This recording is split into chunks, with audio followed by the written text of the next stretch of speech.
महिलाओं को भी उन्होंने टिकट देके इस तरह से इस्लाम को देखिए, इस्लाम की बात अगर आपने लाई है तो मैं आपको एक बात बताऊं। अभी आपने देखा नमाज पढ़ रहे हैं, एक भी औरत नजर आई? और इस्लाम में सबसे ज्यादा अहमियत जो है नमाज को। तो अगर औरतों का इस तरह से लोगों के सामने आना इस्लाम में जायज होता तो उनको मस्जिद से नहीं रोका जाता। मस्जिद से रोक दिया गया क्यों? औरत का इस्लाम में एक मकाम है, समझ गया आप? तो इसलिए जो कोई भी औरतों को जो है टिकट देते हैं वो इस्लाम के खिलाफ जो है बगावत करते हैं, समझ गया? इस्लाम के खिलाफ उनका यह अमल है। आपको मर्द नहीं है कि आप औरतों को ला रहे हैं। इससे हमारा मजहब कमजोर होगा। कमजोर इसलिए होगा कि देखिए, कल चल के कर्नाटक में हिजाब का मसला चला, उस पर काफी हंगामा हुआ है ना। अब जाहिर बात है कि अगर आप अपनी औरतों को एमएलए, काउंसिलर ये वो बनाएंगे बिला मजबूरी, तो फिर उससे क्या होगा?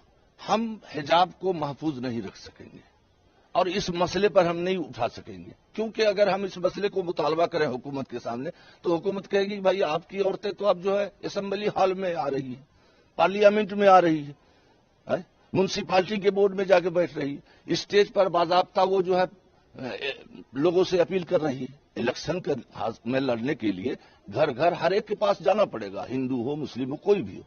और इस्लाम में औरत की आवाज भी औरत है। इसलिए मैं इसका सख्त मुखालिफ हूं। आपको लड़ना है, आप मर्द हैं, मर्द को दीजिए ना भाई, जहां मजबूरी नहीं है।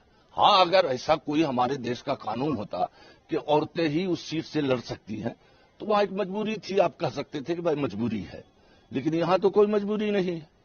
अब देखिए, मैं एक बात बताऊं, मेरा जहां तक जहन कह रहा है कि औरतों को ये टिकट इसलिए दे रहे हैं या लड़कियों को, जैसा कि मैंने देखा दिल्ली के बल्दियाती इलेक्शन में, म्युनिसिपालिटी का जो इलेक्शन है, लड़कियों को ज्यादा आगे ला रहे हैं।